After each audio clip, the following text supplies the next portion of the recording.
정말 말도 안 되는 일이 일어났습니다. 사우디 왕세자의 발언에 전 세계가 발칵 뒤집혔다고 합니다. 심지어 그 자리에 있던 모두가 눈물을 흘리며 박수까지 치는 모습에 취재에 나간 기자들마저 당황했을 정도라고 하죠. 그건 바로 한국만이 할 수 있었던 이것 때문이라고 하는데요. 대체 무슨 일이 있었던 걸까요? 안녕하세요. 저는 자이드라고 합니다. 사우디의 사막마을에서 어릴 때부터 거주해왔죠. 삶의 터전이자 저에게 편안함을 주던 우리 마을에 지금 남은 건 절망뿐입니다. 왜냐고요? 최근 마지막 오아시스마저 말라버렸거든요. 매일같이 목이 너무 말랐어요. 혀는 부어올라 말하기조차 힘들고 입안은 마치 사막 같았습니다. 마지막으로 제대로 물을 마신 게 언제였는지 기억조차 희미해졌죠. 오아시스에 도착하자 우리 앞에 펼쳐진 광경은 너무나 잔인했어요. 바닥에는 갈라진 흙과 먼지만 남아있었죠. 생명의 흔적은 온데간데 없었어요. 그럼에도 아버지는 떨리는 손으로 삽을 들고 더 깊이 파기 시작했습니다. 손에서는 피가 흐르고 있었지만 개의치 않으셨어요. 저도 옆에서 손으로 흙을 파냈죠. 손톱은 이미 다 부러지고 손가락에서 피가 흘렀지만 갈증의 고통이 더 컸으니까요. 하지만 2시간이 지나도 변한 건 없었어요. 결국 아버지는 기력을 잃고 무릎을 꿇었습니다. 그리고 처음으로 제 앞에서 눈물을 흘리셨죠. 모든 게 끝났구나. 집으로 돌아가는 길은 죽음의 행진 같았어요. 애써 마을에 들어서자 마치 유령 마을처럼 텅 빈 집들이 우리를 맞이했습니다. 10집 중 9은 이미 비어 있었으니까요. 집 안으로 들어서자 어머니 파티마가 바닥에 누워 있었어요. 살아있는지 죽어있는지 구분하기 힘들 정도로 움직임이 없었습니다. 피부는 종이처럼 말라 있었고 숨소리는 거의 들리지 않았어요. 아버지는 모든 힘을 다해 주머니에서 작은 물병을 꺼냈습니다. 제가 모르는 사이 어딘가에 숨겨두었던 마지막 희망이었죠. 이것이 정말 마지막이다. 아버지는 떨리는 손으로 어머니의 입술에 물을 조금씩 묻혀주었어요. 어머니는 간신히 물을 삼키려 했지만 너무 약해져 있었습니다. 어머니의 숨소리가 점점 희미해졌습니다. 우리 가족 3명은 이렇게 서로를 붙잡은 채 마지막 밤을 보내고 있었습니다. 물론 그때는 알지 못했습니다. 곧 제 인생을 완전히 뒤바꿀 사건이 일어날 거란 사실을 말이죠. 어느 날 저 멀리 마을 입구에서 먼지가 일었어요. 그러더니 먼지 구름 속에서 여러 대의 차량이 나타났습니다. 처음에는 또 다른 정부 관계자들이 마을 사람들에게 떠나라고 강요하러 온 줄 알았어요. 하지만 가까이 다가오자 차량들의 모습이 달랐죠. 크고 무거운 장비를 실은 트럭들이었습니다. 마을 광장에 도착한 차량들에서 정장을 입은 사람들과 작업복을 입은 낯선 이들이 내렸습니다. 그리고 그들의 얼굴을 보자마자 저는 표정을 찡그렸습니다. 동양인들이었죠. 순간 온몸에 소름이 돋았어요. 몇 년 전 우리 마을에 왔던 중국인 관광객들이 생각났습니다. 그들은 우리 마을의 가난한 모습을 카메라로 찍고 비웃었죠. 심지어 물이 귀한 우리 마을에서 물을 낭비하고 떠날 때는 몇몇 집의 귀중품도 훔쳐갔었어요. 그 이후로 저는 아시아인들을 보면 본능적으로 경계하게 되었습니다. 저는 무의식적으로 주머니 속에 작은 부적을 꽉 쥐었어요. 아버지도 저와 같은 생각이었는지 제 어깨를 강하게 붙잡았습니다. 낯선 이들의 미소 뒤에 숨겨진 의도가 무엇일지 고민하며 저는 한 발짝 뒤로 물러섰어요. 사우디 정부 관계자로 보이는 사람이 앞으로 나서서 이들이 한국에서 온 기술진이며 마을에 물을 공급하기 위해 왔다고 알렸습니다. 한국이라는 단어는 처음 들어봤어요. 중국과 가까운 나라겠지만 정확히 어디 있는지도 몰랐습니다. 그들이 우리 마을에 온 진짜 이유가 의심스러웠죠. 한국인들 중 한 명이 앞으로 나섰습니다. 그는 40대쯤 되어 보였고 단단한 체격에 자신감 있는 눈빛을 가지고 있었어요. 그가 자신을 박진호라고 소개했고 한국수자원공사 소속 엔지니어라고 했습니다. 저는 그를 쳐다보지 않고 고개를 숙였어요. 통역사가 그의 말을 아랍어로 옮겼고 마을 사람들 사이에서 웅성거림이 일었어요. 박 엔지니어는 계속해서 홍해의 바닷물을 담수화해서 이곳까지 공급하는 시스템을 구축할 것이며 한 달 안에 마을에 깨끗한 물이 흐르게 하겠다고 약속했습니다. 마을 주민들은 믿기지 않는다는 표정이었어요. 저도 그랬습니다. 바닷물을 마실 수 있는 물로 만든다고. 그것도 이 사막 한가운데서. 불가능한 약속처럼 들렸어요. 게다가 낯선 외국인들이 우리 마을에 들어와 이것저것 만지는 모습이 달갑지 않았습니다. 알리 아저씨가 바닷물은 소금물인데 어떻게 마실 수 있게 만드냐고 물었고 박 엔지니어는 웃으며 소금을 제거하는 기술이 있다고 설명했습니다. 역삼투압이라는 방식을 사용하며 한국에서는 이미 수십 년간 활용해온 기술이라고 했어요. 그 말이 진실인지 거짓인지 판단할 수 없었지만 우리에게는 선택의 여지가 없었습니다. 죽음 외에는 아무런 대안이 없었으니까요. 저는 그들을 몰래 지켜보기로 했어요. 자세히 관찰하면 그들의 진짜 의도를 알 수 있을 거라 생각했습니다. 마을 광장 구석에 서서 그들의 움직임을 지켜봤죠. 박 엔지니어가 저를 발견하고 다가왔어요. 저는 움찔하며 한 걸음 물러섰습니다. 그가 제 이름을 물었지만 처음에는 대답하지 않았어요. 하지만 그의 눈빛에는 이상하게도 진심이 담겨 있는 것 같았습니다. 마지못해 제 이름을 말했고 박 엔지니어는 자신을 믿어보라며 이 마을의 생명을 다시 불어넣을 거라고 말했어요. 그의 눈빛이 저를 설득했습니다. 그 순간 희망이라는 감정이 조금씩 생겨났어요. 한국 기술팀은 정말 빠르게 움직였죠. 그날 오후부터 마을 주변을 측량하기 시작했고 커다란 텐트를 설치했습니다. 밤새 불이 켜져 있었어요. 그들은 쉬지 않고 일했습니다. 우리를 속이려는 사람들이라면 이렇게 열심히 일하지는 않을 거라는 생각이 들었어요. 다음 날 아침, 어머니의 상태는 여전히 위태로웠어요. 놀랍게도 박 엔지니어가 우리 집을 찾아와 작은 물통을 건네주었습니다. 그것은 그들이 가져온 비상용 물이었죠. 처음에는 의심스러웠지만 어머니의 상태가 급했기에 받아들였습니다. 아버지는 감사의 눈빛으로 물통을 받았고 어머니는 조금씩 물을 마시며 색이 돌아오기 시작했어요. 박 엔지니어는 제게 그들의 일을 도와달라고 제안했습니다. 마을과 그들 사이의 다리가 되어주면 좋겠다고 했어요. 여전히 의심이 완전히 사라진 것은 아니었지만 어머니를 도와준 그의 선의에 조금씩 마음이 열렸습니다. 조심스럽게 수락했고 그와 함께 작업 현장으로 향했어요. 그곳에서 거대한 기계들과 파이프들을 보았습니다. 한국 기술자들은 밤낮으로 일했어요. 이 사람들이 정말 바닷물을 마시는 물로 바꿀 수 있을지 의문이 들었지만 그들의 진지함과 열정을 보며 조금씩 믿음이 생겨났습니다. 한 주가 지나자 마을에는 변화가 생겼어요.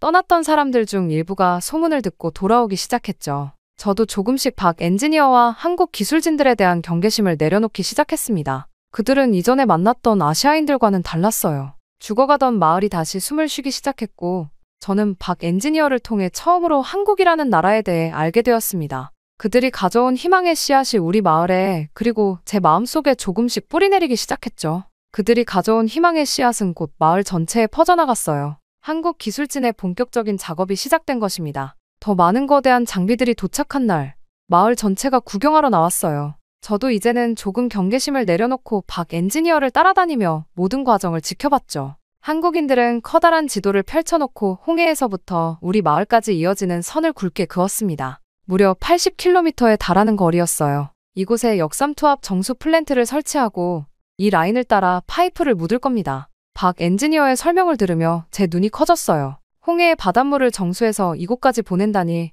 상상도 할 수 없는 계획이었습니다. 마을 사람들도 여전히 의심의 눈초리를 보냈죠. 누군가 작게 중얼거렸어요. 이게 진짜 가능하긴 한 거야? 다음 날 커다란 트럭들이 마을 외곽에 도착했습니다. 트럭에서 내려진 것은 제가 본 중에 가장 거대한 파이프였어요. 어른 한 명이 들어갈 수 있을 만큼 큰 크기였죠. 또 다른 트럭에서는 복잡하게 생긴 필터 장비들이 내려졌습니다. 모든 것이 신기했어요. 한국 기술자들은 쉬지 않고 일했습니다. 24시간 교대로 작업이 진행되었어요. 낮에는 뜨거운 태양 아래서 밤에는 차가운 사막 밤 공기 속에서도 작업은 계속됐죠. 저는 밤낮으로 그들을 관찰했어요. 그들의 열정과 노력이 진심으로 느껴졌습니다. 하지만 곧 예상치 못한 문제가 발생했어요. 사막 지형이 예상보다 훨씬 단단했습니다. 파이프를 묻기 위해 땅을 파는 작업이 거의 불가능할 정도였어요. 기계가 고장 나기 시작했고 작업 속도는 크게 늦어졌습니다. 이대로는 계획대로 진행할 수 없어요. 땅이 너무 단단합니다. 기술팀의 보고를 받은 박 엔지니어의 얼굴이 어두워졌어요.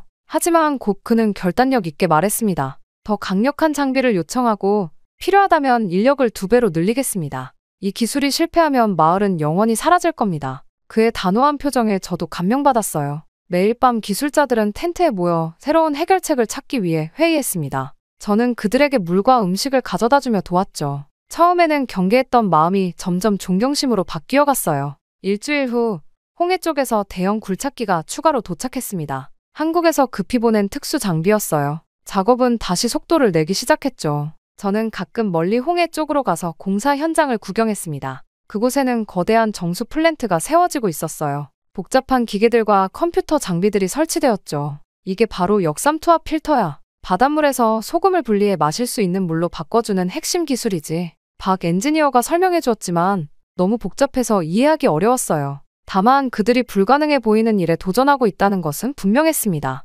작업이 한 달째 접어들었을 때 마을 분위기가 바뀌기 시작했어요. 처음에 의심했던 사람들도 이제는 매일 공사 현장을 찾아와 진행 상황을 물었습니다. 마을 청년들 중 몇몇은 자원해서 한국 기술자들의 일을 돕기 시작했어요. 저도 매일 통역과 간단한 작업을 도우며 그들과 가까워졌습니다.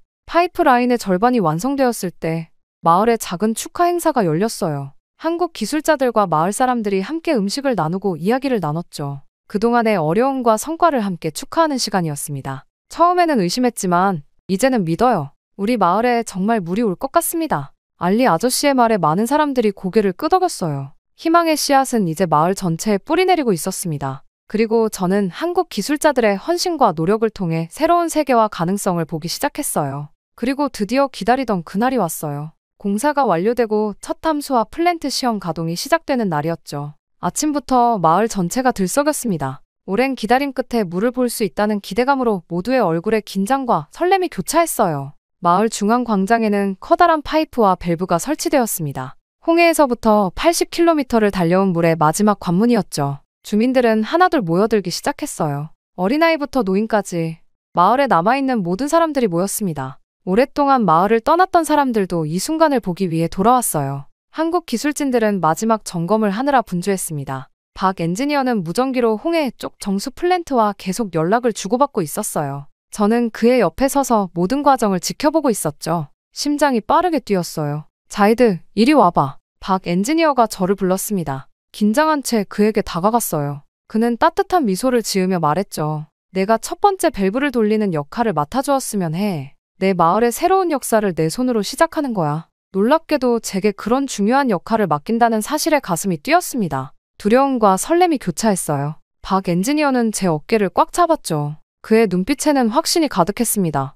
준비됐어요? 그가 물었어요. 고개를 끄덕였지만 사실 전혀 준비되지 않았습니다. 만약 물이 나오지 않는다면? 모든 노력이 실패로 돌아간다면? 마지막 희망마저 사라진다면? 온갖 두려운 생각들이 제 머릿속을 스쳐 지나갔어요. 박 엔지니어는 홍해 쪽 팀에게 신호를 보냈습니다. 시작하세요. 이제 저의 차례였어요. 커다란 빨간색 밸브 앞에 섰죠. 주변이 갑자기 조용해졌습니다. 마을 사람들이 숨을 죽이고 지켜보고 있었어요. 아버지도 앞줄에 서서 응원하는 눈빛을 보냈습니다. 어머니는 아직 몸이 약해 집에 계셨지만 이 순간을 위해 기도하고 있을 거예요. 떨리는 손으로 밸브에 손을 얹었습니다. 차가운 금속 감촉이 전해졌어요. 심호흡을 하고 온 힘을 다해 밸브를 돌렸죠. 처음에는 잘 돌아가지 않았지만 점점 움직이기 시작했습니다. 쉭! 처음에는 공기만 새어나왔어요. 모두가 숨을 죽인 채 파이프를 바라보고 있었죠. 몇 초가 지나도 변화가 없었습니다. 제 심장이 더 빠르게 뛰기 시작했어요. 실패했나? 그런 생각이 들자 가슴이 무너져 내렸습니다. 그때였어요. 갑자기 파이프에서 진동이 느껴졌고 이어서 콸콸 소리와 함께 맑은 물줄기가 쏟아지기 시작했습니다. 처음에는 흙탕물이 섞여 나왔지만 곧 완전히 맑고 깨끗한 물이 쏟아졌어요. 물이다. 물이 나온다. 누군가 외쳤습니다. 광장에 있던 모든 사람들이 환호성을 질렀어요. 여기저기서 감격에 눈물을 흘리는 사람들이 보였습니다. 서로를 껴안고 뛰어다니고 기쁨에 춤을 추는 사람들로 광장은 축제 분위기가 되었어요. 알리 아저씨는 무릎을 꿇고 땅에 흐르는 물을 손으로 만지며 울음을 터뜨렸습니다. 어린아이들은 물줄기 아래로 뛰어들어 환호했어요. 그들 중 일부는 생애 처음으로 흐르는 물을 보는 것이었죠. 저도 믿기지 않았습니다. 손을 물줄기 아래 넣어보았어요. 차갑고 깨끗한 물이 제 손가락 사이로 흘러내렸죠. 기적이었습니다. 정말 기적이에요. 한국 기술자들이 불가능을 가능으로 만들었습니다. 박 엔지니어와 한국 기술자들도 기쁨을 감추지 못했어요. 그들의 얼굴에는 피로가 가득했지만 성취감으로 빛나고 있었습니다. 여러 달 동안의 힘든 작업이 마침내 결실을 맺은 순간이었죠. 우리가 해냈어요. 저는 박 엔지니어에게 달려가 소리쳤어요. 그는 웃으며 고개를 끄덕였습니다. 내가 해냈어, 자이드. 내 손으로 마을의 생명을 불어넣었어. 희망이 물처럼 우리 모두의 가슴속에 흘러넘친 그날 이후 마을은 완전히 달라졌어요. 하지만 가장 크게 변한 건 바로 저였습니다. 기적 같은 물의 등장을 직접 경험하면서 제 마음속에 새로운 꿈이 자라나기 시작했죠. 나도 이런 기술을 배우고 싶어요. 박 엔지니어에게 제 마음을 털어놓았습니다. 그는 놀란 듯 저를 바라보더니 이내 따뜻한 미소를 지었어요. 그의 눈빛에서 제 미래가 보이는 것 같았습니다. 진지하게 원한다면 내가 도와줄 수 있어. 그날부터 저는 박 엔지니어의 그림자가 되었죠. 아침부터 밤까지 그를 따라다니며 모든 것을 관찰했어요. 처음에는 많은 것이 이해되지 않았습니다. 복잡한 도면과 기계들, 낯선 용어들이 저를 혼란스럽게 했죠. 하지만 포기하지 않았어요. 박 엔지니어는 인내심을 가지고 저에게 물이 어떻게 만들어지는지 하나하나 설명해 주었습니다.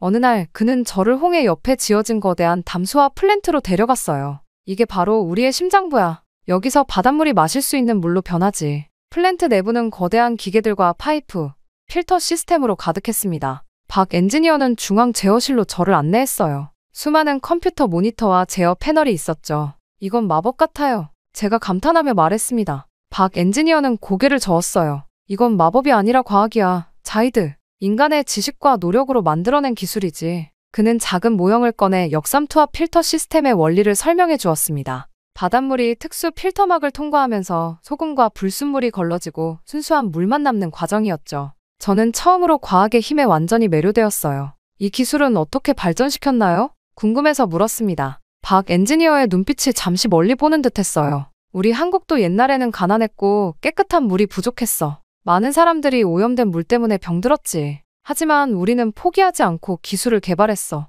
이제 우리가 다른 나라를 돕는 차례가 된 거야. 그의 말에 깊은 감동을 받았어요. 그날 저녁 박 엔지니어는 제게 작은 필터 모형을 선물해 주었습니다. 직접 만져보고 들여다볼 수 있는 모형이었죠. 저는 밤늦게까지 그것을 살펴보며 원리를 파악하려 노력했어요. 다음날 박 엔지니어가 필터 교체 작업을 하는 것을 도울 기회가 생겼습니다. 직접 손으로 필터를 만지며 작업하는 과정은 너무나 신기했어요. 가장 놀라운 건 제가 이해하기 시작했다는 점이었죠. 자이드, 넌 이런 일에 재능이 있어. 박 엔지니어가 제 어깨를 두드리며 말했습니다. 그의 말에 용기를 얻어 제 꿈을 고백했어요. 저도 한국에서 공부하고 미래에 이 기술을 배워 우리 마을을 지키고 싶어요. 박 엔지니어는 잠시 생각에 잠겼다가 말했습니다. 그런 열정이 있다면 분명 기회가 올 거야. 내가 도울 수 있는 방법을 찾아볼게. 그날 이후로 저는 더욱 열심히 공부했어요. 한국 기술자들이 가져온 책과 자료들을 밤늦게까지 보며 영어도 배우기 시작했습니다. 제 미래의 꿈을 위한 첫걸음이었죠. 어느 날 박 엔지니어가 작은 태블릿 컴퓨터를 들고 저를 찾아왔어요. 화면에는 서울의 대학교 캠퍼스 사진이 펼쳐져 있었습니다. 자이드, 내년에 우리 회사에서 국제 장학생을 뽑을 계획이 있어. 내가 열심히 준비한다면 좋은 기회가 될 거야. 그 순간 제 눈빛이 달라졌다고 합니다. 이제 저는 단순한 마을 소년이 아니었어요. 세계를 향해 나아갈 준비가 된 꿈을 품은 청년이 되어 있었죠. 아버지에게 제 꿈을 이야기했을 때 그는 처음으로 제 어깨를 꽉 안아주셨습니다. 내가 우리 마을의 미래를 이어갈 거구나. 이제 저는 매일 아침 물이 흐르는 광장에서 하루를 시작합니다. 그리고 언젠가 제가 더 많은 사막 마을의 생명의 물을 가져다 줄 날을 꿈꾸죠. 한국의 기술로 변화된 우리 마을처럼 저도 누군가의 삶을 변화시키고 싶습니다. 한국의 기술로 변화된 우리 마을은 날이 갈수록 놀라운 모습으로 바뀌어 갔어요. 처음 물이 흘러온 지 몇 달이 지나자 마을 전체가 완전히 다른 모습이 되었습니다. 떠났던 사람들이 하나둘 돌아오기 시작했죠. 소문을 들은 인근 마을 사람들도 찾아왔어요. 깨끗한 물이 마을 곳곳으로 공급되면서 모든 것이 살아났습니다. 집집마다 수도관이 연결되었고 마을 주민들은 직접 집에서 물을 틀어 사용할 수 있게 되었어요. 새롭게 설치된 수도에서 물이 나오는 것을 보고 환호하는 주민들의 모습은 아직도 제 마음속에 선명합니다. 이제 물통을 들고 오아시스까지 가지 않아도 돼. 아이들은 더 이상 물을 기르러 먼 길을 갈 필요가 없었어요. 그 시간에 학교에 다니고 공부할 수 있게 되었죠. 마을 학교도 다시 문을 열었습니다. 가장 놀라운 변화는 마을 외곽에 생긴 작은 농장들이었어요. 농사가 다시 시작된 것입니다. 처음에는 작은 텃밭에 채소를 심는 정도였지만 점점 규모가 커졌어요. 오래전에 죽었다고 생각했던 종려나무들도 새 잎을 틔우기 시작했습니다. 마을 전체가 조금씩 푸르게 변해갔어요. 어느 날 저는 박 엔지니어와 함께 마을 광장 벤치에 앉아 물이 흐르는 분수대를 바라보고 있었습니다. 분수대 주변에서 뛰놀며 물장난치는 아이들의 웃음소리가 마을에 가득했어요. 이제 우리는 영원히 물 걱정을 안 해도 되는 거죠? 궁금해서 물었습니다. 박 엔지니어는 잠시 생각에 잠겼다가 미소 지었어요. 이 기술은 지속될 거야. 하지만 내가 미래를 책임져야 해. 그의 말뜻을 곰곰이 생각해봤습니다. 기술은 있지만 그것을 유지하고 발전시키는 것은 결국 사람의 몫이라는 거겠죠. 저는 그의 말에 고개를 끄덕였어요. 마을 광장에는 작은 기념비가 세워졌습니다. 물이란 생명입니다. 그리고 한국이 생명을 주었습니다. 우리 마을 사람들이 한국에 감사하는 마음을 담아 만든 것이었어요. 저는 종종 그 기념비 앞에 서서 환하게 웃곤 합니다. 죽어가던 마을이 다시 생기를 찾은 모습을 보는 것은 매일이 기적 같았죠. 이제 저희 마을은 사우디 전역에서 주목받는 곳이 되었어요. 담수화 기술의 성공 사례로 여러 관계자들이 견학을 오기도 합니다. 물의 가치를 아는 사람들에게 이보다 더 큰 선물은 없을 거예요. 그리고 저는 이 선물을 더 많은 곳에 전하는 꿈을 이루게 되었습니다. 박 엔지니어의 도움으로 한국 정부 장학금을 받게 되었고 서울대학교 환경공학과에 입학했어요. 낯선 나라에서의 첫걸음은 두렵기도 했지만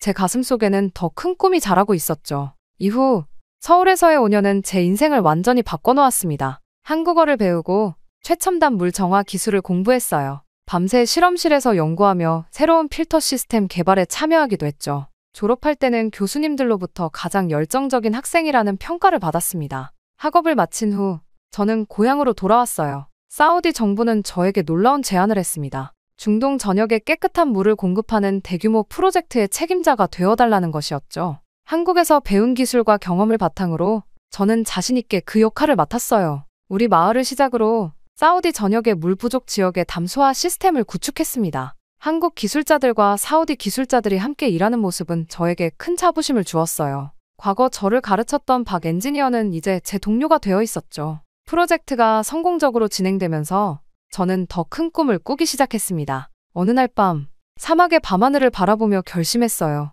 아프리카로 가야겠다. 물이 부족한 곳 어디든 희망을 전하겠다. 과거 한국이 저희 마을에 도움을 주었듯 이제는 제가 다른 나라를 돕고 싶었습니다. 사우디와 한국의 공동 지원으로 아프리카 물 부족 지역 개발 프로젝트가 시작되었고 저는 그 첫 번째 팀의 리더가 되었어요. 오늘 저는 비행기를 타고 아프리카로 향하고 있습니다. 창밖으로 보이는 사막 위로 석양이 내려앉고 있어요. 손 안에는 작은 밸브 하나가 들려 있습니다. 처음 우리 마을에 물이 흐르기 시작했을 때 제가 돌렸던 그 밸브의 일부죠. 박 엔지니어가 떠나기 전 선물로 준 것입니다. 이 작은 밸브를 바라보며 모든 것이 시작된 그날을 떠올려 봅니다. 한 방울의 물이 우리 마을을 살렸고 저의 인생을 바꿨어요. 이제는 제가 그 한 방울의 물을 더 많은 곳에 전할 차례입니다. 비행기 창밖으로 사막 위에 별들이 떠오르기 시작했어요. 그 빛나는 별들을 바라보며 마음속으로 다짐합니다. 물 한 방울이 세상을 바꿀 수 있다. 이제 내가 생명의 물을 전하는 사람이 될 거야. 저는 더 이상 물을 찾아 헤매던 사막의 소년이 아닙니다. 이제는 물을 만들고 나누는 사람이 되었어요. 그리고 이 여정은 이제 막 시작되었습니다. 충격적인 일이 일어났습니다. 최근 뉴욕타임즈 유명 미식 평론가의 기사로 요식업계가 뒤집어졌다고 합니다. 이 기사는 국제 미식계에 큰 파장을 불러일으켰으며 많은 이들의 호기심을 자극하고 있다고 하는데요. 다른 유명 셰프마저 한국 음식이야말로 사람을 살리는 음식이다 라고 주장했을 정도라고 하죠. 대체 무슨 일이 있었던 걸까요? 안녕하세요. 저는 뉴욕타임즈의 미식평론가 소피아 로렌스입니다. 20년간 최고의 레스토랑을 평가해왔죠. 주로 유럽과 미국의 파인 다이닝을 다뤄왔습니다. 서양 요리야말로 미식의 기준이라고 평생을 생각해왔었죠. 때문에 제 칼럼에서 아시아 음식을 다룬 적은 거의 없었습니다. 솔직히 말하면 아시아 음식은 서양 요리에 비해 조리법이 단순하고 깊이가 없다고 생각했죠. 특히 한국 음식은 더했어요. 빨간 고추장, 매운 김치, 강한 마늘향. 너무 자극적이고 투박하다고 여겼습니다. 보기에도 좋지 않고요. 특히 한국인들의 위생관념은 최악이죠. 밥을 먹을 때 덜어먹지 않고 한 그릇에 먹던 숟가락을 푹푹 넣으면서 서로의 침을 공유하잖아요. 얼마나 원시적인지. 보자마자 입맛이 뚝 떨어질 정도더군요. 게다가 한국 사람들이 지나갈 때 나는 마늘 냄새만 봐도 알 수 있어요. 마늘 없이는 절대 음식을 못하겠구나 라고 말이죠. 반면 파리의 미쉐린 3스타 레스토랑에서는 트러플 한 조각을 썰어올 때도 온도와 습도를 체크하죠. 이탈리아 최고급 다이닝에서는 파스타 한 접시를 내오는데도 과학적인 계산이 들어갑니다. 이런 섬세함이야말로 진정한 미식이라고 믿었어요. 물론 그 일이 있기 전까지는 말이죠. 어느 날 저는 충격적인 소식을 듣게 됐습니다. 뉴욕타임즈의 편집장이 아시아 음식 특집을 기획했다는 거예요. 특히 한국 음식에 대한 심층 기사를 제가 맡아달라고 했죠. 당연히 저는 단호하게 거절했습니다. 하지만 편집장의 말은 충격적이었어요. 소피아, 당신의 칼럼이 너무 유럽 중심적이라는 의견이 많아요. 이대로라면 미식평론가 자리를 다른 사람으로 교체해야 할 것 같네요. 요즘 젊은 층은 아시아 음식에 관심이 많거든요. 20년간 쌓아온 제 경력이 무너질 위기였습니다. 편집장의 말은 계속됐어요. 마침 서울의 새로운 모던 한식당에서 초대가 왔어요. 이번 기회에 한국 음식을 제대로 평가해보는 건 어떨까요? 결국 저는 마지못해 수락할 수밖에 없었죠. 한국행 비행기를 타면서도 내내 우울했습니다. 고추장과 마늘 범벅인 음식을 어떻게 평가해야 할지 생각만 해도 끔찍했어요. 마침내 서울에 도착해 호텔에서 잠시 쉰 뒤 예약된 시간에 맞춰 택시를 탔습니다. 창밖으로 화려한 도시의 풍경이 스쳐 지나갔죠. 그나마 다행인 건 모던 한식당이라는 거예요. 전통 한식당이었다면 아예 거절했을 겁니다. 하지만 곧 택시는 제가 예상하지 못한 곳으로 들어섰어요. 번화가에서 멀어져 좁은 골목으로 들어섰습니다. 고급 레스토랑이 있을 법한 지역과는 거리가 멀어 보였죠. 혹시 길을 잘못 아시는 건가요? 제가 물었지만 기사님은 확신에 찬 목소리로 여기가 맞습니다라고 대답하셨어요. 택시에서 내려 주변을 둘러보니 허름한 시장 골목이었습니다. 낡은 간판들, 플라스틱 의자가 놓인 포장마차들. 시장 통로를 지나는데 김치 냄새, 된장 냄새가 코를 찔렀어요. 최악이었죠. 이런 곳에서 기사를 써야 한다니. 핸드폰을 꺼내 지도를 확인하려 했지만 배터리가 방전된 상태였어요. 시간은 이미 늦어 있었고 맞은편에서 오는 택시도 보이지 않았습니다. 골목을 걸으며 한숨을 내쉬었죠. 이 취재가 제 경력의 마지막이 되는 건 아닐까? 불안감이 엄습했어요. 그때였습니다.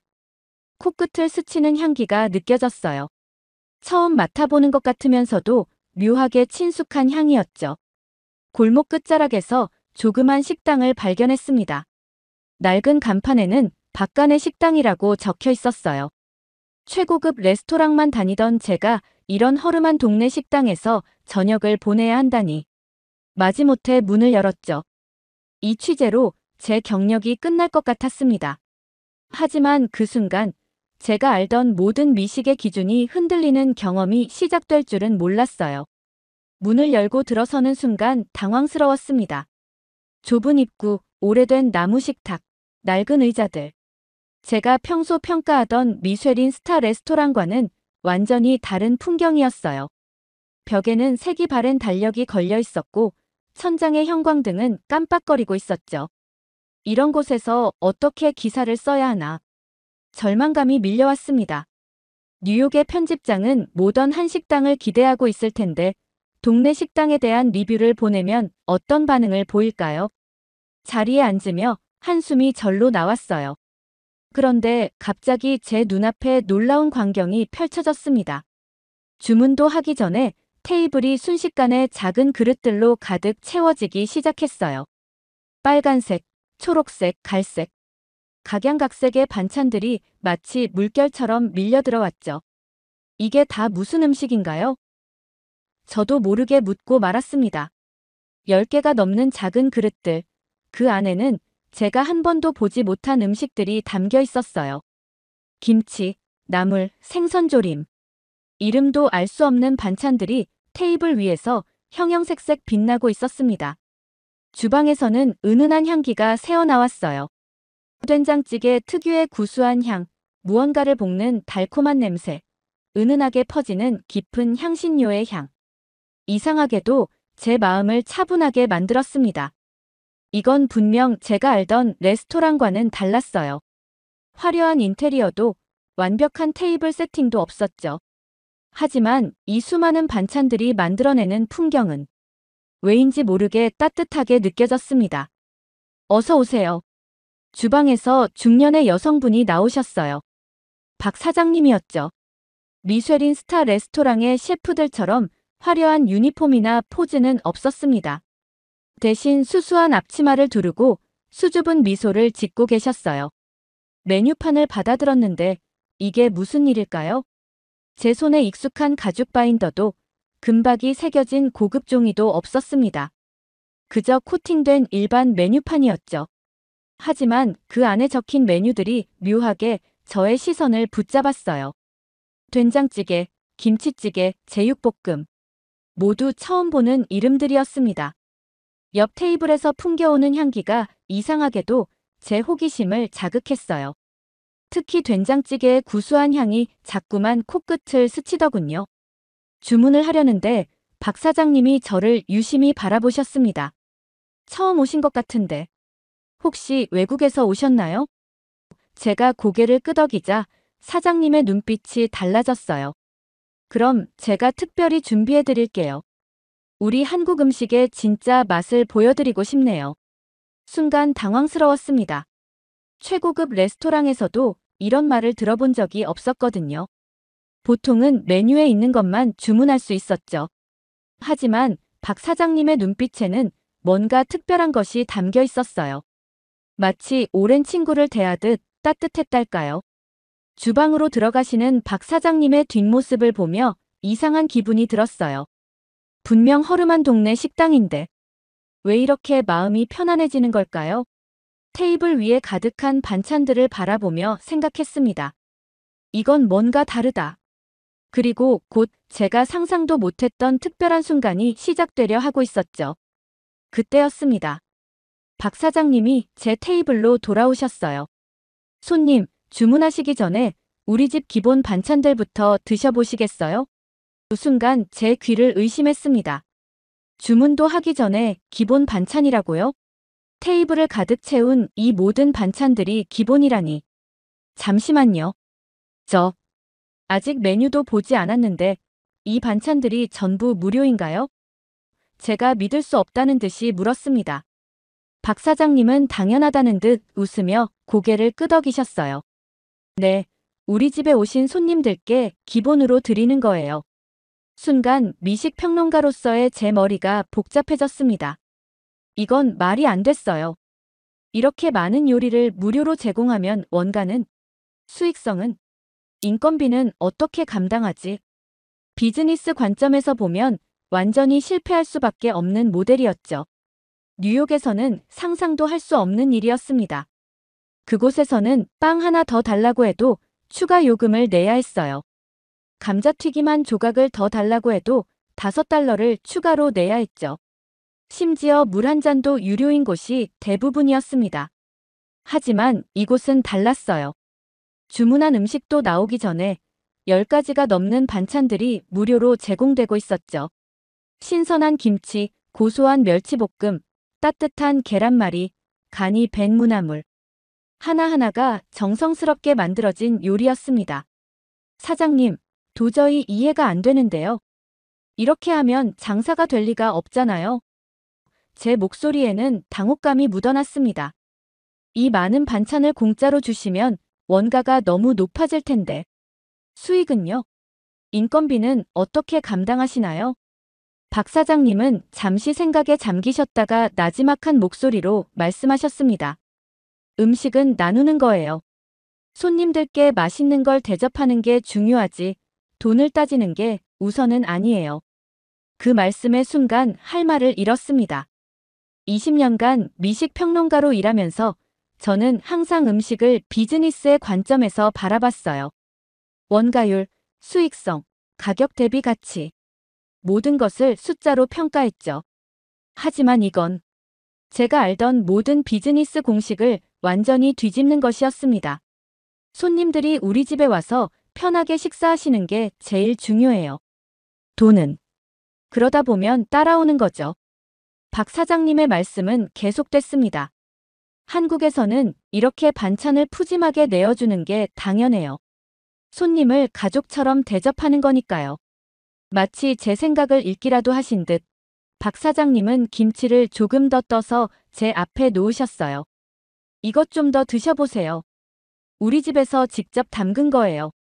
그 순간 제 머릿속의 모든 계산기가 멈춰버렸습니다. 옆 테이블의 손님들도 마찬가지였어요. 반찬이 떨어질 때마다 사장님은 더 드실래요? 라며 새로운 반찬을 가져다 주셨죠. 추가 요금은 당연히 없었습니다. 오히려 더 맛있게 드시라며 환한 미소와 함께 서비스하시는 모습이었어요. 여기 김치찌개 더 우려낸 국물 좀 드셔보세요. 이 나물 새로 무쳤는데 한번 맛보세요. 메인 요리를 주문하기도 전인데 박 사장님의 서비스는 계속됐습니다. 그런데 이상하게도 그것이 과하게 느껴지지 않았어요. 마치 오랫동안 알고 지낸 이웃집 어른이 챙겨주시는 것 같은 느낌이었죠. 문득 뉴욕의 최고급 레스토랑들이 떠올랐습니다. 그곳의 서비스는 완벽했지만 차가웠어요.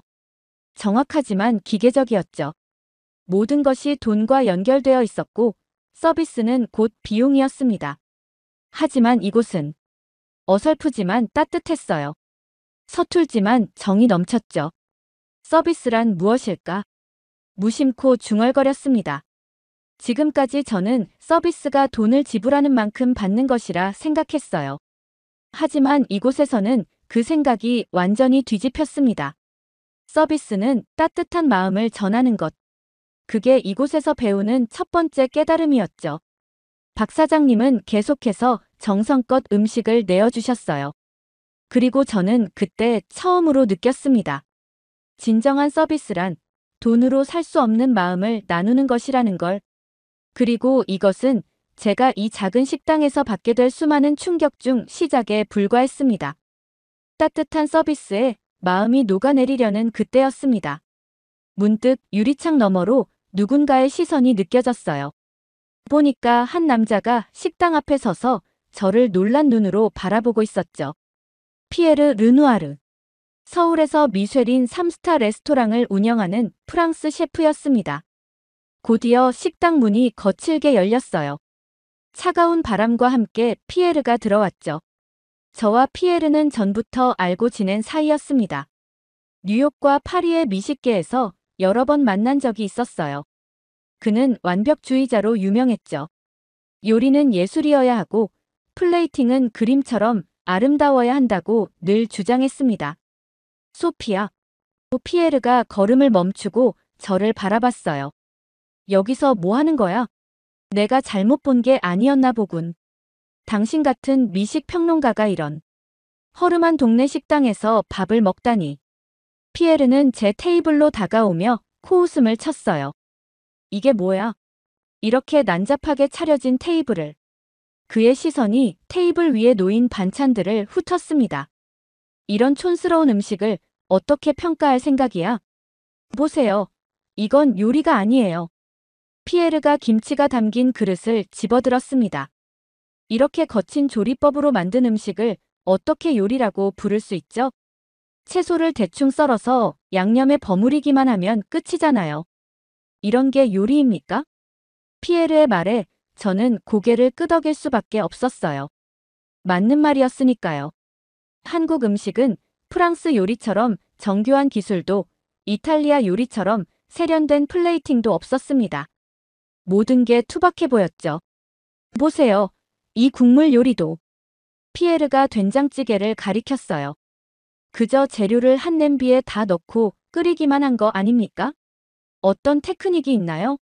어떤 예술성이 있죠? 그저 감칠맛에만 의존한 촌스러운 음식일 뿐입니다.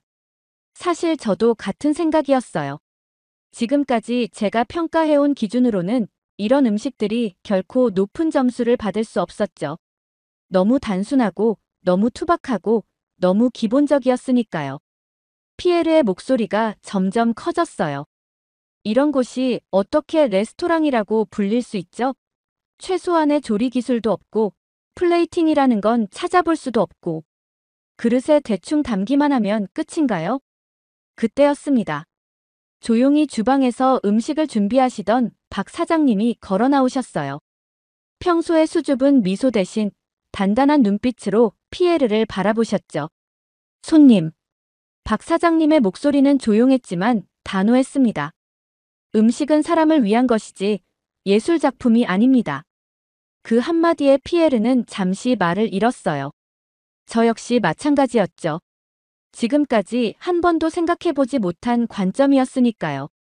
우리 음식이 예쁘지 않을 수는 있어요. 박 사장님이 계속 말씀하셨습니다. 하지만 이 음식들은 모두 손님들을 생각하며 정성껏 준비한 것들입니다. 예쁜 모양을 내는 것보다 손님들이 맛있게 드시는 게 더 중요하니까요.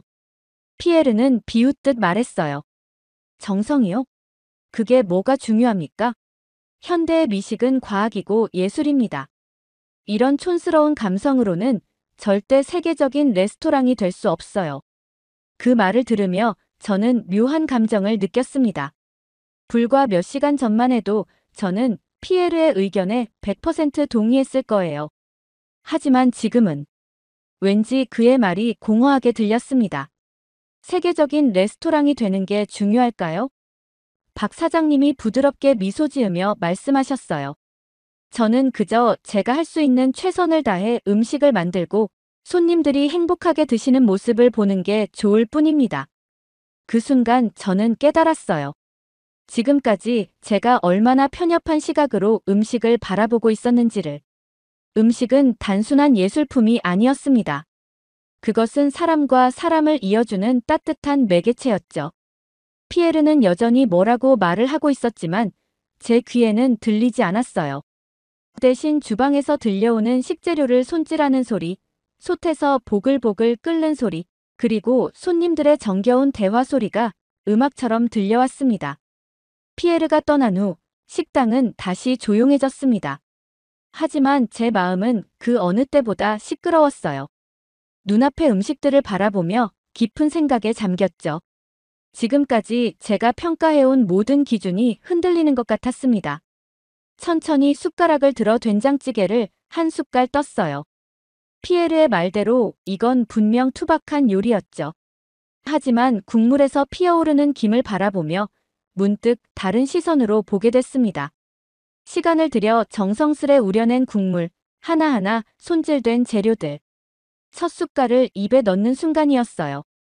갑자기 저도 모르게 눈시울이 붉어졌습니다. 어릴 적 기억이 불현듯 떠올랐거든요. 제가 10살 때쯤이었을까요? 아버지가 해주시던 수프 냄새가 생각났습니다. 그때 아버지는 바쁜 회사 생활 중에도 주말마다 저를 위해 수프를 끓여주셨어요.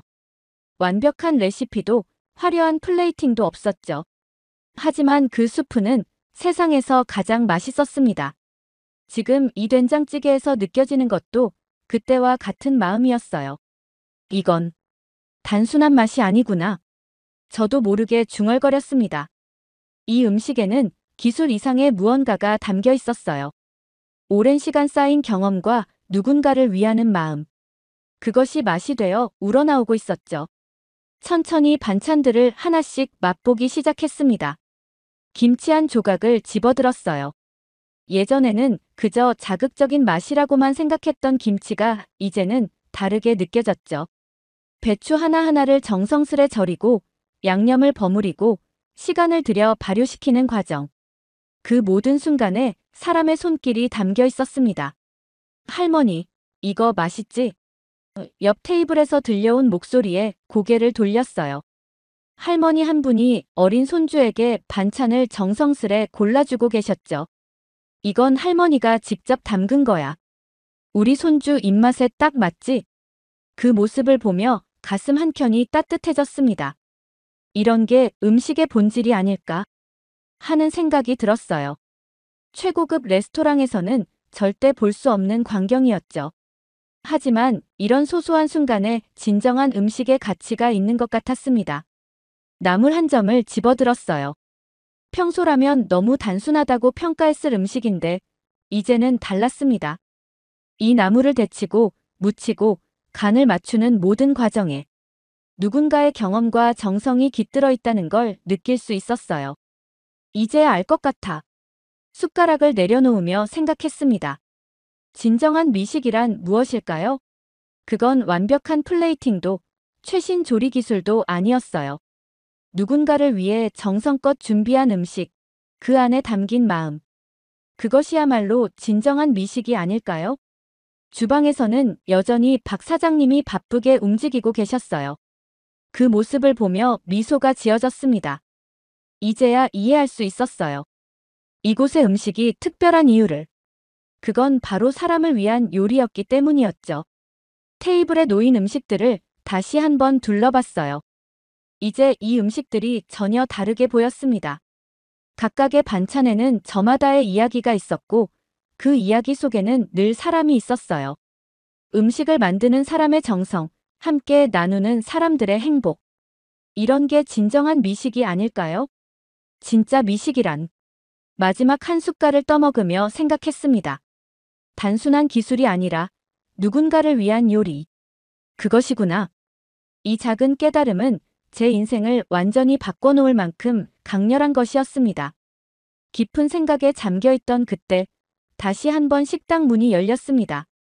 피에르가 돌아온 거예요.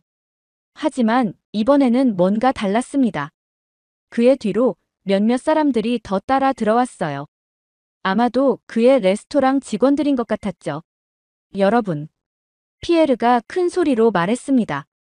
보세요. 이런 곳이 서울의 맛집이라고 불린다니 말이 됩니까? 이런 식당은 절대로 세계적인 레스토랑이 될 수 없어요. 이건 그저 동네 밥집일 뿐입니다. 그의 목소리에는 여전히 거만함이 가득했어요. 보세요. 이 그릇들, 이 테이블 세팅, 이 조리법들. 전부 시대에 뒤떨어진 것들이에요. 미식의 세계는 이미 훨씬 더 발전했다고요. 순간 식당 안이 조용해졌습니다. 하지만 그때 구석자리에 앉아 계시던 할아버지 한 분이 천천히 자리에서 일어나셨어요. 젊은이, 잠깐 이야기 좀 할까요? 할아버지의 목소리는 부드러웠지만 어딘가 힘이 있었습니다. 내가 이 식당을 처음 왔던 건 30년 전이요. 그때도 이 자리에서 박 사장 어머님이 음식을 하셨지. 그때나 지금이나 이곳은 변함없이 우리에게 집 같은 곳이었소. 다른 손님들도 하나둘 이야기를 시작했어요. 맞아요. 저는 이곳에서 첫 데이트를 했었죠. 저희 아이들도 이제 이곳 음식을 먹고 자랐어요. 힘들 때마다 이곳에 와서 위로받곤 했죠. 그때였습니다. 창가에 앉아있던 중년의 신사가 조용히 말씀하셨어요. 진짜 미식은 기술이 아니라 사람의 따뜻한 마음에서 시작됩니다. 당신의 레스토랑은 훌륭하겠지만 이곳에는 당신의 레스토랑에는 없는 것이 있어요. 바로 추억과 정이죠.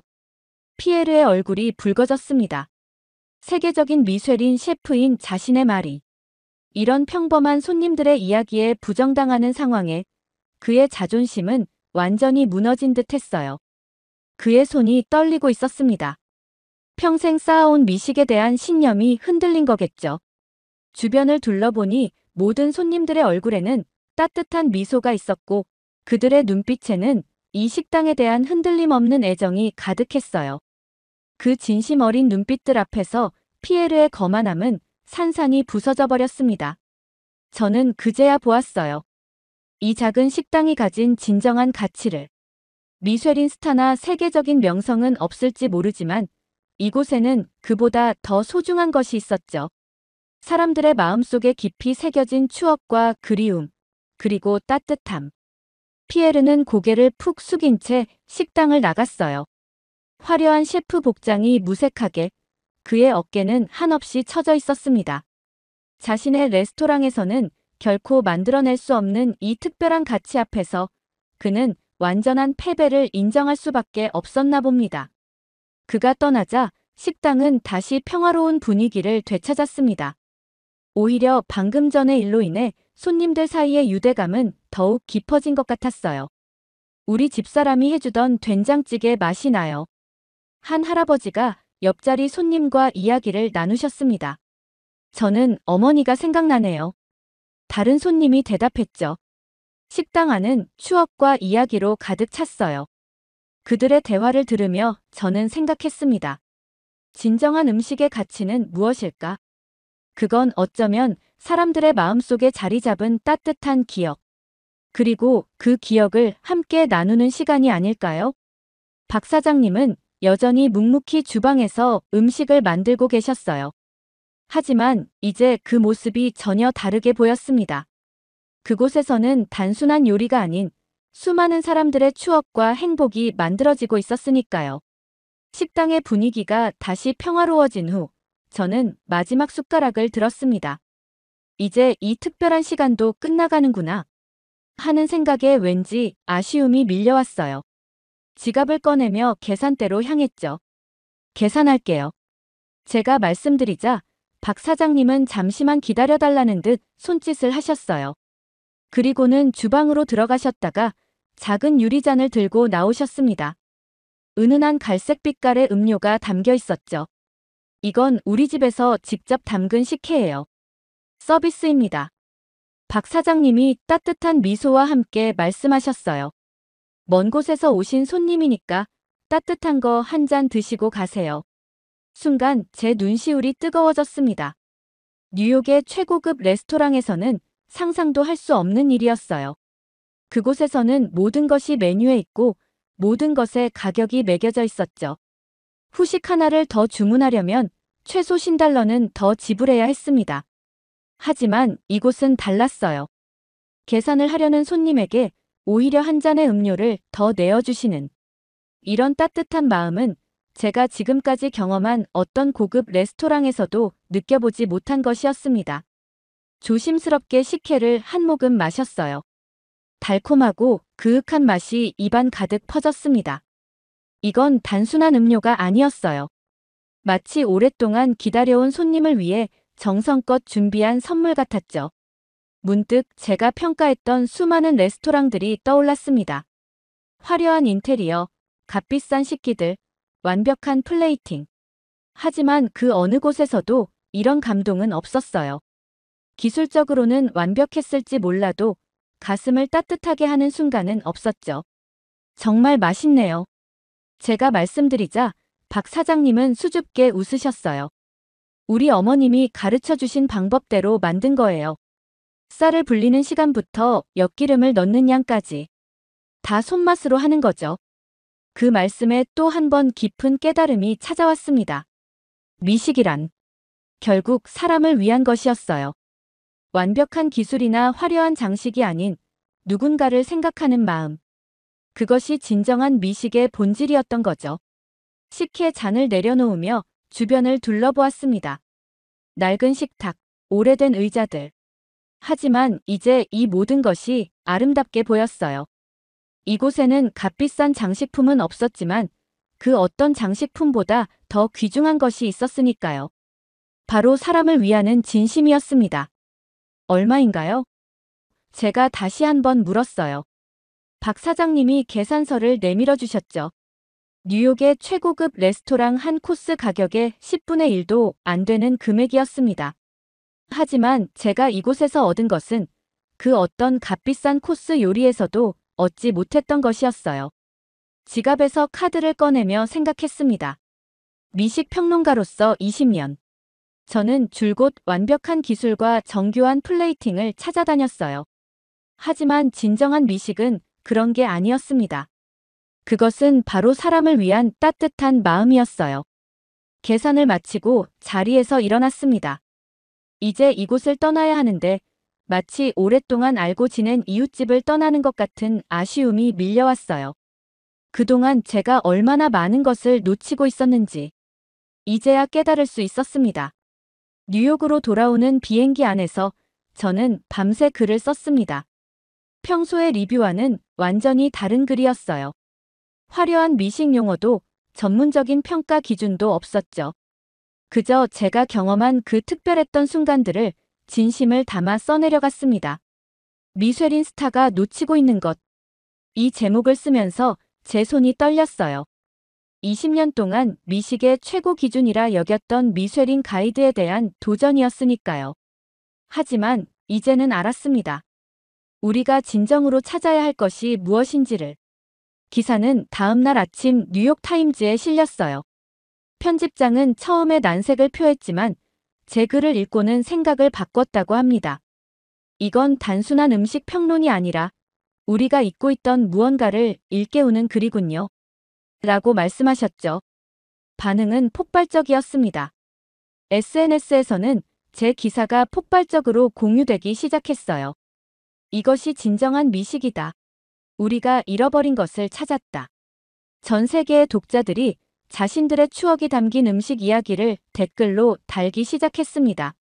특히 놀라웠던 건 유명 셰프들의 반응이었어요.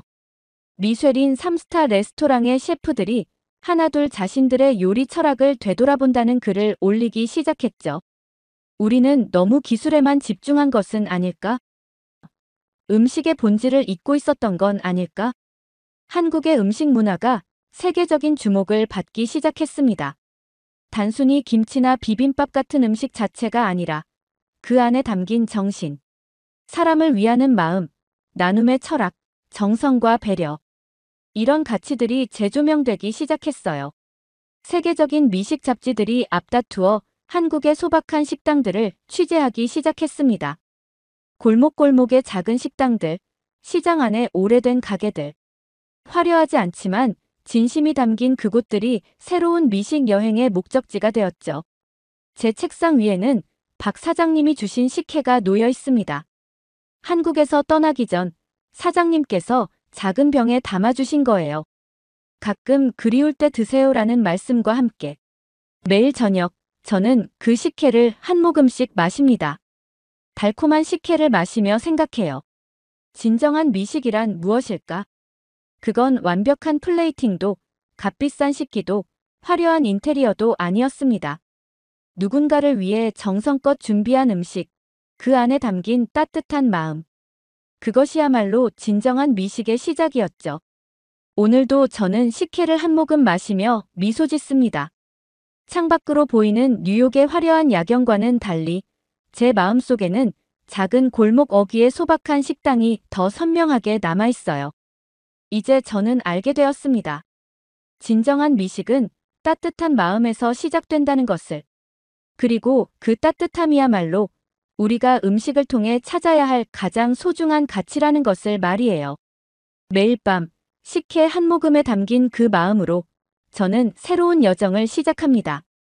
이제는 더 이상 별이나 점수를 찾아다니지 않아요. 대신 음식에 담긴 진심을 찾아 세상의 작은 식당들을 여행하고 있답니다.